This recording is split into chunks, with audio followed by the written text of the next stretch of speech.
Hello, back to another breaking news update. My name is Jimmy Boyd, and you were watching Boyd News. I want to thank you so much for tuning in today. I'm back with some more updates coming out from the Russia and Ukraine war to share with you. We're going to talk more about the Kursk offensive with the Ukrainians pushing into Russian territory. I've got several updates regarding that. We're also going to talk about some updates on the eastern side of Ukraine near the Donetsk region and some various information coming out from Russia as well.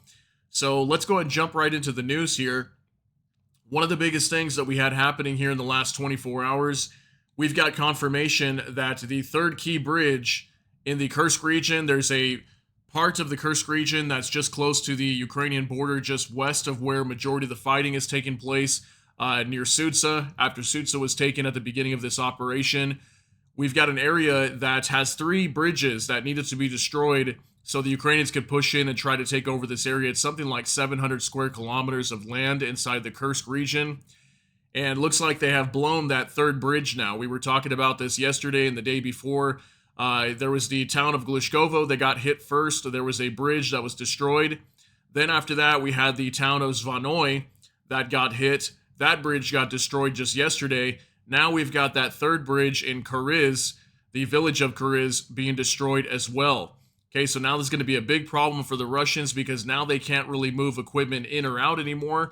I do have some news that they were building some pontoon bridges, which are like basically floating temporary bridges that are built with man-made materials. So apparently they're setting up some pontoon bridges around Zvanoy and also Glishkovo. I'm sure those will be destroyed in a short manner as well. But obviously those are only temporary bridges. And it's going to be difficult still for them to bring a lot of equipment into this region. So I want to talk some more about that today. The video footage that you're watching here is in Sudza.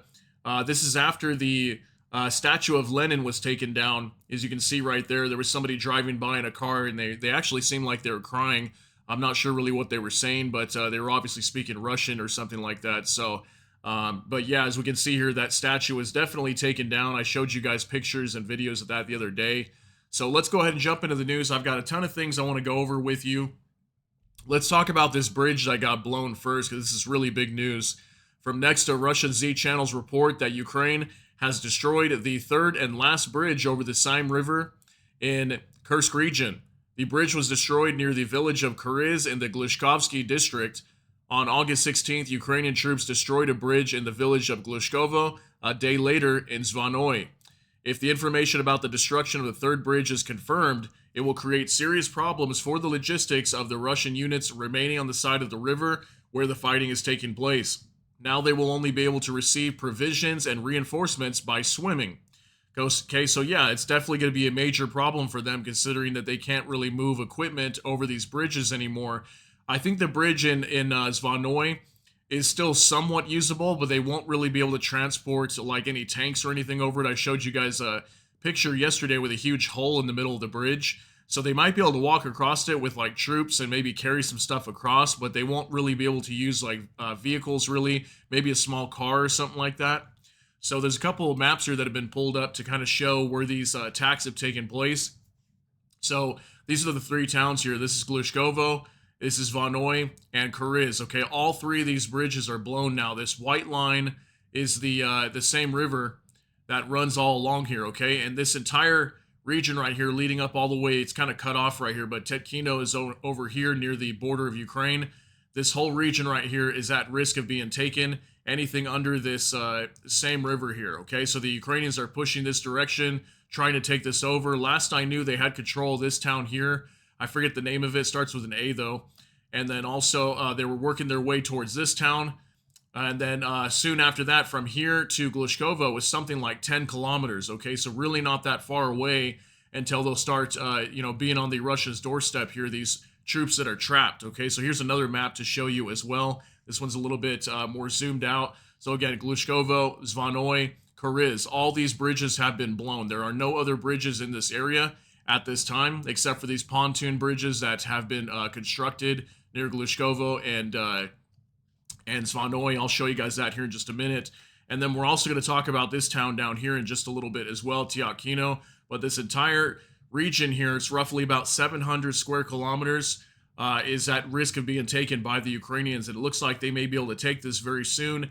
And I've been hearing from other sources as well that they might have something like 2,500 Russian troops here that are trapped in this region. Could be a little bit more than that, but roughly around 2,500 troops, okay? So let's keep moving here. From OSINT Technical, Russian channels report that Ukrainian forces destroyed the third and final pre-war bridge over the same river at Kursk Oblast. Russian forces south of the river now only have one pontoon bridge left. Okay, so this came out just yesterday towards the evening from OSINT Technical, showing that there was one pontoon bridge that was being constructed over here next to Glushkovo. Okay, so then we've got this other report here as well. This just came out from Nexta just about, about 30 minutes or so before I recorded this. This is brand new information coming out. It says Russian troops have built a second pontoon crossing over the same river in the Kursk region east of the village of Zvanoy. It can be seen on the satellite image taken on August 17th, exact coordinates. Earlier, it was reported about the same crossing built east of the Glushkovo village. The Russian army began constructing these crossings after Ukrainian strikes on bridges in the area. They may be designed to provide the Russian military with escape routes in case the Ukrainian offensive is successful. Okay, so that's very possible. The reason why they're building them, they probably already have most of their defensive lines set up, and they're probably ready for this attack to take place in the Glushkovka district.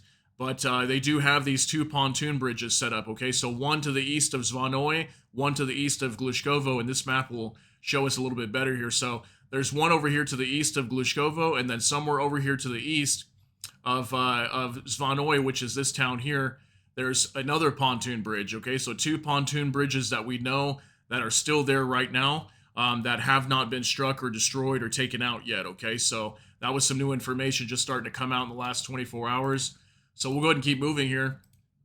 We're now going to talk about, I think it's for Tetkino. This is Tendar, from Tendar. Russian regime TG channels report that the Russian border checkpoint of Tetkino has been wiped out by HIMARS missiles. They are not disclosing the extent of the damage or casualties. Overall, it is obvious that Ukrainian forces are softening up the Russian lines in the Glushkovo district south of the same river, making this area increasingly difficult to be held by the Russian army. The battles in the Kornevo sector are ongoing. Okay, so down here, this is Tetkino, as I was talking about. This is where Glushkovo is, and then we've got Zvanoy and then Kuriz over here as well. Down here in the southwest portion of this region, Tetkino got struck by HIMARS missiles at the checkpoint there on the border of Ukraine and potentially wiped out and destroyed. So that was some big news that came out recently. This is very indicative that at some point we could see another offensive being launched over here near Tetkino, which would essentially pinch off this entire area where the Russian troops that are up here near these towns could be attacked from the east and the west at the same time. So I'm assuming we'll probably see some sort of offensive taking place near Tetkino at some point soon. And then I also reported to you guys that the Russian troops are not even here in Tetkino. They're actually, you can barely see it, but there's a river that runs here through this town. They're actually on the northern side of that river. They're not even actually in the town last I knew, but maybe they are still kind of guarding the border at the checkpoint. But aside from that, inside the town, what we're hearing is that there's actually no Russian troops inside this town down here. So the Ukrainians should be able to push in pretty quickly and take over that town if they decide to launch an offensive. We'll see what happens in that area. But let's go ahead and keep moving on to some other news here. From Colby Baudoir, House Intelligence Committee Chairman Representative Mike Turner reiterates his request to President Biden to lift targeting restrictions imposed on Ukraine. Okay, so House Intelligence Committee Chairman Mike Turner has been very supportive of Ukraine throughout this entire war. He's actually been calling for a very long time now for the Biden administration to lift restrictions on using long-range weapons like ATACMS to strike inside of Russian territory. So this was him on Face the Nation, and he was speaking about this once again. So go ahead and take a look and see what he has to say. I certainly fully support Ukraine, and I think a concern with the Biden administration's restrictions, also needing to get them modified, is Ukraine is finally in a position where they can hold Russia accountable. If they can, they have now entered into Russian territory. If they can use long-range weapon systems to hold accountable Russia's valid military targets that are attacking Ukraine, we can change the dynamics on the ground. You can't continue to just have a front line in Ukraine where Russia is outproducing weapon systems that Ukraine from what Ukraine has, and have this turn out well for Ukraine. In this instance, if the Biden administration's restrictions are lifted, we also know even if there is a Harris administration that follows, that Ukraine's support would be there, the ability to hold Russia accountable would be there. But I certainly fully support. Okay, so this is obviously something that's been talked about for a long time. I've been discussing this a lot on my channel here with you guys. So obviously the ability for Ukraine to strike deep inside of Russian territory has been held back by the Biden administration for several months now. Obviously Ukraine's been trying to push for this. Even the House Committee Chairman trying to push for this as well. Intelligence Committee Chairman trying to push for this and, get Ukraine to be able to strike inside of Russian territory. And I've been saying for a long time, I think at some point this will come. I think Ukraine will be able to strike inside of Russian territory. I think this operation in the Kursk region is the beginning of that, because what we're already starting to see is more and more countries jumping on board and saying it's okay for Ukraine to use whatever weaponry we give them to strike inside of Russian territory. But for the most part, what we are seeing is mostly like tanks and ground vehicles that can be used to strike inside of Russia, but not necessarily can they use any long-range weapons. But the only thing we've really been able to see them use, aside from long-range weapons, is maybe the HIMARS, which I don't think they shoot very far. I think there's something like 160 kilometers. They can't go extremely far. But we have been seeing Ukraine using this inside of Russian territory. And obviously, if it wiped out the checkpoint in Tetkino, as I just reported, then yeah, definitely HIMARS is going off in Russian territory, okay? So we'll talk about this some more in just a little bit. I've got another post to go over in a little while. But for this next one here from OSINT Technical, Ukrainian FPV attack drones are currently prowling the critical Russian supply line along the E38 highway between Rilsk and Elgov in Kursk Oblast. Russian mill bloggers on the ground are calling it an FPV kill zone. So FPV, if you didn't know, stands for first-person view attack drones. Okay, these are smaller quadcopter drones, similar to what you'd see people using in civilian life. If you got a friend that attaches a phone to a small drone, fly it over a beach or something like that, kind of record with their phone. That's what they use. Okay, these are small quadcopter drones, and they attach a small explosive device to them, and they crash them into tanks, vehicles, things like that. And they're very effective at destroying lots of even heavy armor sometimes. We've seen them blow up tanks with these, okay? So the Ukrainians are using these heavily and attacking this critical supply line here, because if you notice, it's the only major highway running east and west, closest to the where the majority of the fighting is, okay? So we've been seeing a lot of this. Definitely the Ukrainians are striking at anywhere close, any major supply lines that are nearby. The majority of the offensive here, that's where we're seeing Ukraine striking the most. Okay, we've seen over here near Kornevo lots of Russian columns being destroyed as well near that area. So Ukraine is keeping up the pressure as much as they can as they continue to push into the Kursk region. So I thought I'd share that with you. So let's talk about Ukraine in this post now from Jurgen Nodit. A humanitarian catastrophe is looming in Ukraine. Next winter will most likely test the resilience of the Ukrainian people in a way that has not happened on the European continent since the Second World War, says the Financial Times. Russia destroyed 9 gigawatts of electricity produced in Ukraine. This is half of the electricity needed by Ukraine in winter and the equivalent of peak electricity consumption in Portugal, a country with a population of over 10 million people. Warm months hide the worst effects. No electricity means no access to basic services, water pumps, and sewage networks will not work, and heating will be turned off. In conditions of low winter temperatures, some places in Ukraine may become simply uninhabitable. The elderly, children, and vulnerable groups will suffer the most. The risk of humanitarian disaster is high, and the West is just watching. Okay, so definitely this is a big issue. We've been talking about this for a while too. I've done multiple reports talking about Russia destroying Ukraine's energy sector. We've talked about DTEK, a major energy supplier in Ukraine, coming out and warning multiple times that 80 to 90% of their electrical substations are just completely destroyed.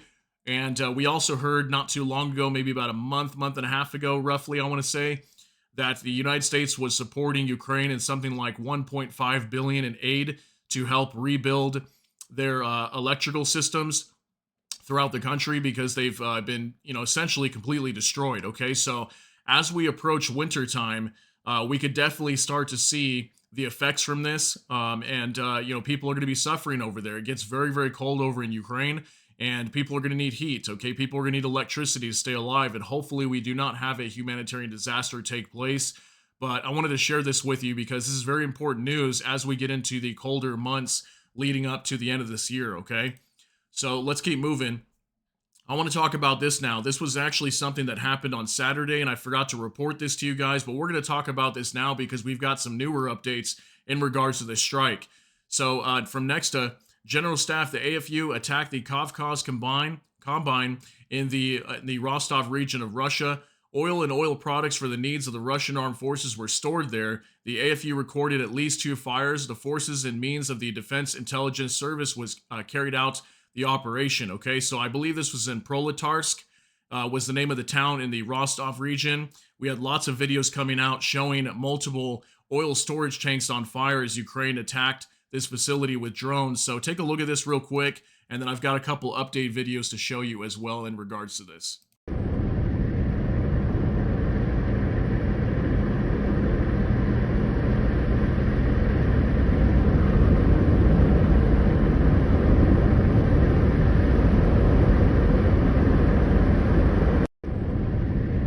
As we can see, 2 fires breaking out here. Looks like probably 2, if not more. I think at some point we had more of these oil storage containers going up in flames. And this thing was burning for well over 30 hours, I think. Okay, and then around 30 hours later, we had some updates coming out here. Let me show you some of these. This from Technical. Rostov Oblast, a large Russian oil depot hit by Ukrainian attack drones yesterday, suffered a catastrophic secondary explosion this morning. A several hundred-foot tall column of flames could be seen rising over the depot, now severely burning. Okay, so the emergency crews had a struggle trying to put the fire out at this facility, and then we also had reports coming out now of a secondary explosion, and this thing nearly being fatal to the entire facility, and it could completely destroy this entire oil depot. So take a look at this. Ё-моё. Вау. Офигеть. Ого. Ого. So we'll go ahead and stop it right there so I can talk for you guys. So, I mean, look at the explosion here. Absolutely gigantic. Okay, this looks very similar to what happened to the Hodeidah port. Do you remember when I showed you guys the Hodeidah port when it got hit and destroyed in Yemen when the Israelis went and bombed it with their F-15s and F-35s? So this thing definitely went up in smoke and was completely destroyed. I mean, look at that. Look at that picture. Absolutely insane, guys. So this whole facility most likely is going to be shut down for a very long time. Maybe they'll have to rebuild it, or I don't know what's going to happen here, but this was a very large oil depot in the Rostov region that was hit on Saturday. And like I said, 30 hours later, it was still burning. Then we had reports of a secondary explosion that was nearly catastrophic to this facility, okay? So they struggled already to put the blaze out, and then it blew up even larger, and that's why we had this huge flame. So I thought that was pretty crazy. So here's another report real quick as well from Noel Reports. A satellite image captured the aftermath of the fire at the Rozreserve, oil depot in Russia's Rostov region caused by a Ukrainian drone strike. The incident occurred near the city of Proletarsk, with reports stating that a second drone exploded while firefighters were dealing with the initial damage. This marks the second Ukrainian drone attack on Rozreserve bases in the Rostov region within 15 days, with the previous attack causing a fire that affected at least 4 fuel tanks. So here's just some satellite imagery showing the damage, and look at all that smoke. That's what it looked like before and after. So definitely multiple storage tanks caught on fire and were destroyed after this attack took place. So definitely a very successful attack. And also some quick information in regards to this was the governor of this region in Rostov was stating that this facility once again caught on fire because there was drone debris The drones were shot down supposedly, and then the debris fell and crashed and started the fire, is what they're saying. And we hear this almost every time. But then, generally speaking, what happens is that it's an actual drone that struck the facility, and it was a successful hit. And they just don't want to say that, but that's what the governor was mentioning when this attack took place. Okay, so let's go ahead and keep going here. We also had this report coming out late in the evening last night that I wanted to share with you from Igor Sushko. Russia electrical substation blew up in Marinsk, Kemerovo region. Okay, now I might add this electrical substation is extremely far away from the Ukrainian border. I want to say it's at least 12 to 1,300 kilometers away, maybe further, maybe upwards of 1,500 kilometers, I'm thinking. I didn't exactly measure it, but I know it's much further than many of the attacks that have taken place recently in Russia. So it's definitely very, very far away. So go ahead and take a look at this briefly, and then we'll talk about this as well.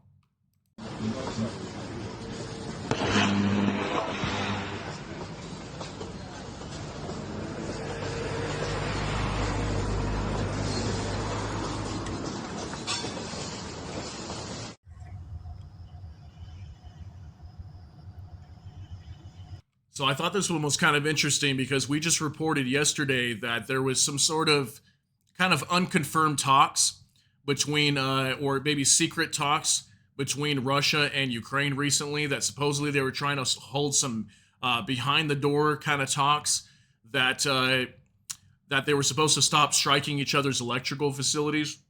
And I thought that was very interesting because now, just 24 hours later, or not even that, actually just hours later, we get reports of a drone strike on electrical substation in Russia.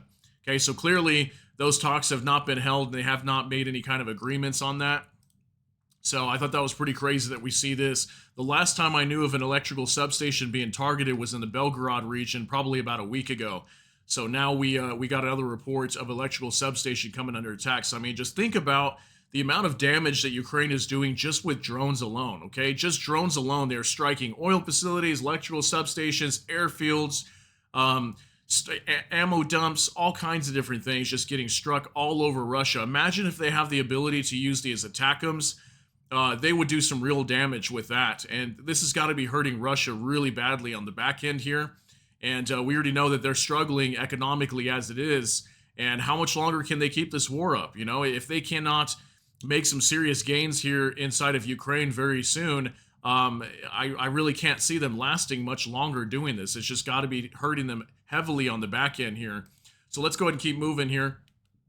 War Translated Dmitry reports, Russian servicemen in shock by Russian men leaving the Kursk region. He asked them to come back and dig trenches for the boys who will be defending Kursk. Okay, so this is a Russian serviceman basically complaining about the many Russian troops that are basically fleeing away, running away from battle, and saving their own life, essentially, right? And he's basically telling them to come back and support the troops that are deciding to stay, help them at least dig some trenches or give them your car or anything like that. So go ahead and take a look at this real quick. I thought this was interesting information. Так, хочется обратиться к мужскому населению Курска. Вы там что, вообще, блядь, в края перепутали? Вы куда уезжаете, родные? Если, блядь, у нас все мужики будут включать заднюю и уезжать из городов, на которые будут наноситься удары, блядь, и так далее, что вообще будет? Вы что творите? Вы не можете взять оружие в руки? Ну тогда возьмите лопаты, блядь, копайте пацанам окопы. Я не знаю, развозите питание, блядь. Куда вы уезжаете? Отдайте машины, блядь, свои пацанам, которые, сука, сейчас будут класть жизни свои, блядь, за то, чтобы отбить Курск. Дайте им гражданские тачки, чтобы они могли передвигаться на них хотя бы. Еще что-то. Я смотрю видео и вижу, как вы уезжаете. Вы, блядь, конченые. Я не знаю, у нас в Петербурге сообщество наших ветеранов сейчас все на нервах сидит и думает, как бы им взять оружие и поехать, как договориться, чтобы разрешили. Остановитесь, блядь. Так, хоть... So that's pretty crazy, right? I mean, he's basically saying, you know, all these guys that are fleeing, you should be either staying here and helping out in some sort of way. Give your car, give your weapons, you know, help dig some trenches, do something. And a lot of them are apparently fleeing away from the fighting, and they don't, you know, they essentially don't want to lose their life in this war for Vladimir Putin, is kind of how it's looked at, right? So I thought this was a big report coming out from this Russian service member talking about this. And this shows as well why maybe in the Kursk region they're struggling so hard to maintain the line and hold the Ukrainians back at the same time, is because maybe a lot of them are just running away and not even attempting to put up a fight. And we've seen this. We've seen a lot of Russian troops surrendering to the Ukrainian army and barely putting up a fight, is kind of how it seemed. And this may also explain as well why the Ukrainians are moving so quickly through the Kursk region, and they're taking over vast amounts of territory very quickly, and literally just like over a week. Okay, so let's go ahead and keep moving on here. We're going to talk about Alexander Lukashenko now, the Belarusian president. Next to reports, Lukashenko said that a nuclear strike on Ukraine would leave Putin without allies. Ukraine, with the help of the operation in the Kursk region, is trying to push Putin to use nuclear weapons so that all allies will turn away from him, Lukashenko said. I know for sure that in Ukraine they would be very happy if Russia used or we used tactical nuclear weapons there. It would be happiness. That's when we would probably hardly have any allies left, he said in an interview with a Russian TV channel. So this is something that Alexander Lukashenko, along with their defense minister, I think his name is Viktor Krenin, they've been coming out speaking very provocative lately, saying things like, you know, Ukraine is building up 120,000 troops on our borders. We're going to send a third of our troops to our borders, and if you attack us, we're going to use nuclear weapons. All these, you know, crazy, insane things. And Ukraine is coming out and saying, oh, they're lying. They're not even putting their troops on the border. We don't even have 120,000 troops on their border. This is all a lie, things like that.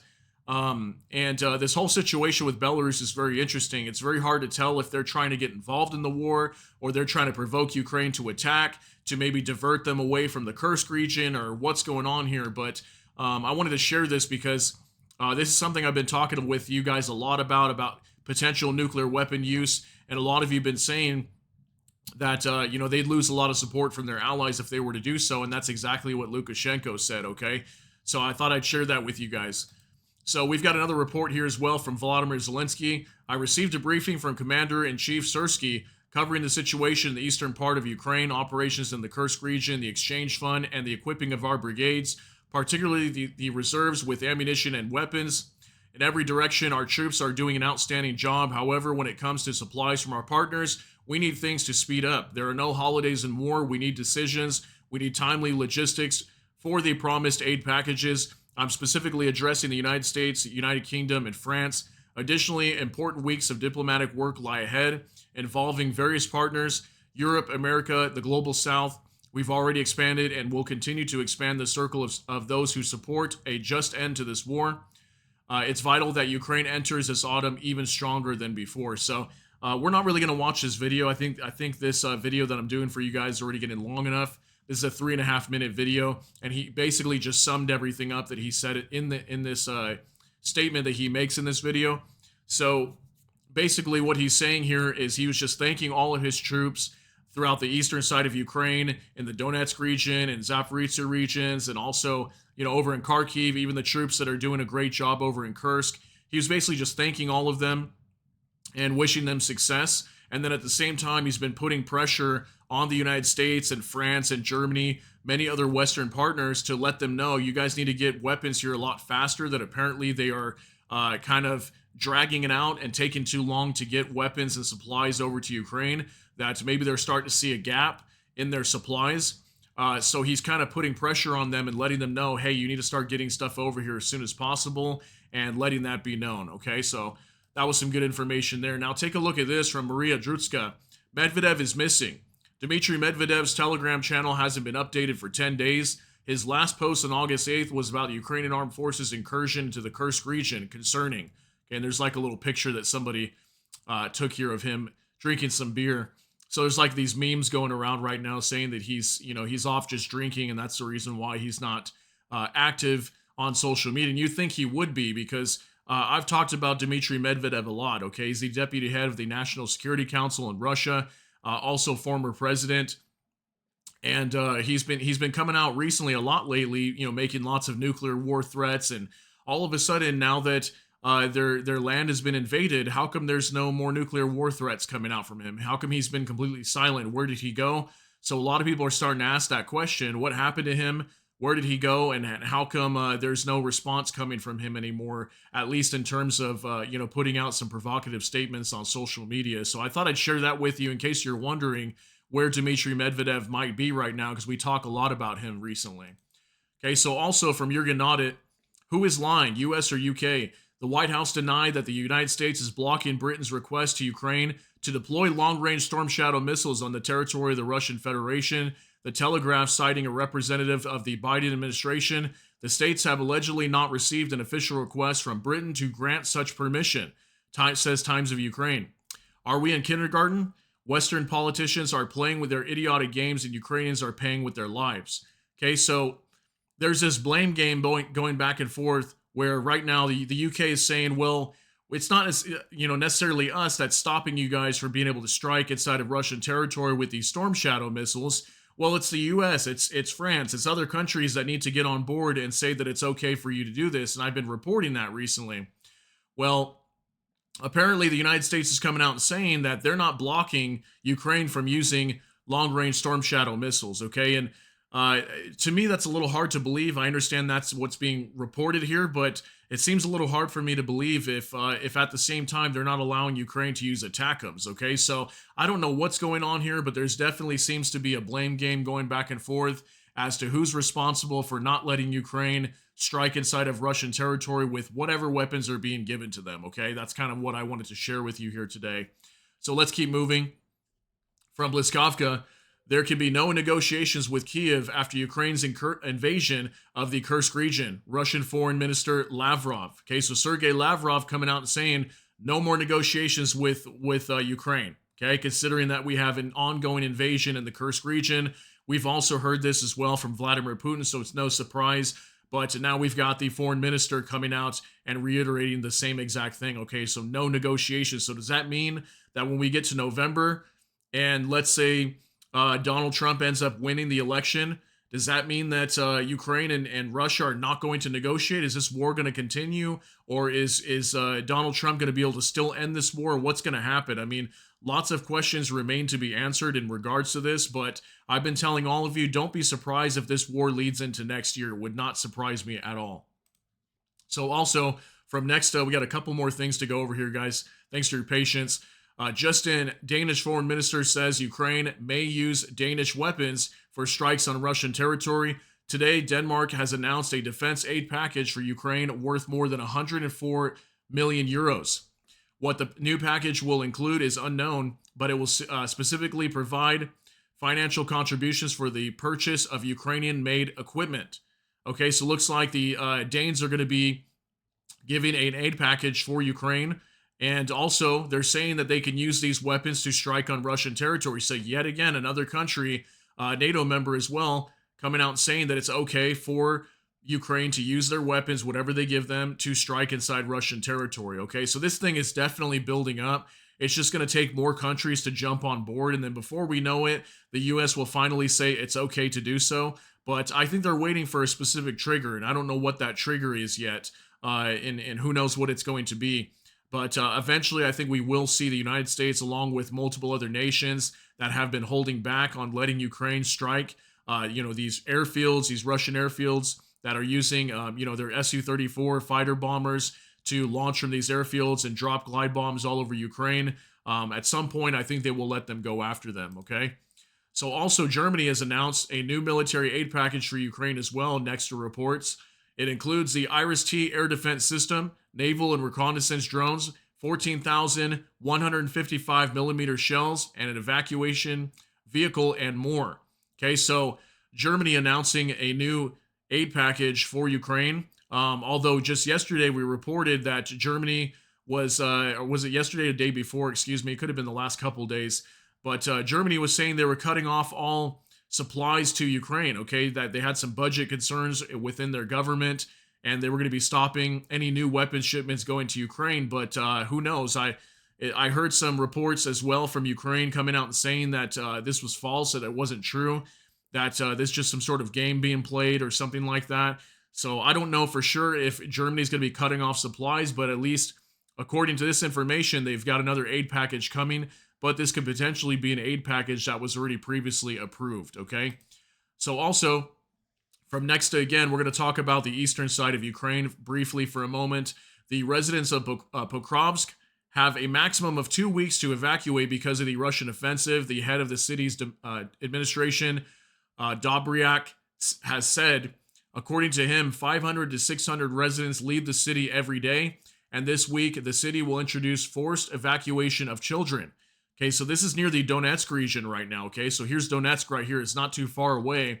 And the Russians are starting to push forward over here towards Pokrovsk. And apparently this is a very major key town for Ukraine to hold on to. They've been trying desperately to hold on to it. But we've been hearing recently over the last few days, even mainstream media is starting to report this, that they're getting closer and closer to taking it over from the Ukrainians. Even this town here too is another key town. Mirnorad, I think is how you say it. So right now we're starting to see evacuations from Pokrovsk, and also I think Toretsk as well. I think this is Toretsk over here is about to be taken over also. And this was another key town that that Volodymyr Zelensky was mentioning, that his forces that are fighting in this region, he was thanking them for fighting very hard, trying to hold the Russians back. But what are we continuing to see on the eastern side of Ukraine? We're continuing to see the Russians still pushing forward, okay? It might be slow incremental gains, but they're still doing this, okay? They're still taking over more and more territory a little bit at a time on the eastern side. So the longest, or the longer that this war goes on, the closer that Ukraine gets to, losing more territory, okay? So this thing is going to continue over here on the eastern side until this war is over. So I thought I'd update you guys on what's happening near the Donetsk region. Finally, one last thing from Nexta. Russia will take measures if Poland tries to shoot down missiles over Ukraine, Russian Minister of Foreign Affairs says. The ministry said that direct involvement of the West in the conflict would have great risk for the escalation of the international situation. And he says new red lines again. And he's kind of joking. That's why he puts a clown face up here. Because obviously, isn't it already a red line that's been crossed, that Ukraine has pushed into Russian territory, taking over their own land, wiping out their troops there, and also a lot of this being NATO equipment flowing into Russian territory. So you would think that would be a red line already. That's kind of why he's talking like that. But apparently red lines don't exist, and we talked about that as well from a former U.S. Army commander. He mentioned this as well. I forget his name.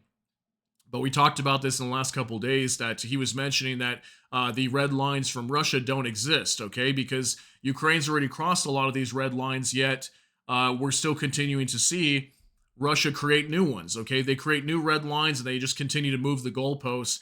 And, they don't use nuclear weapons. They don't really do anything in regards to standing up to their red lines whenever these red lines get crossed. So thought that was very interesting, but who knows? Maybe at some point Russia may snap and actually act on these red lines at some point, but we'll have to see what happens here. But regardless, I've been saying for a long time, I think something big will come from this incursion into Russia at some point.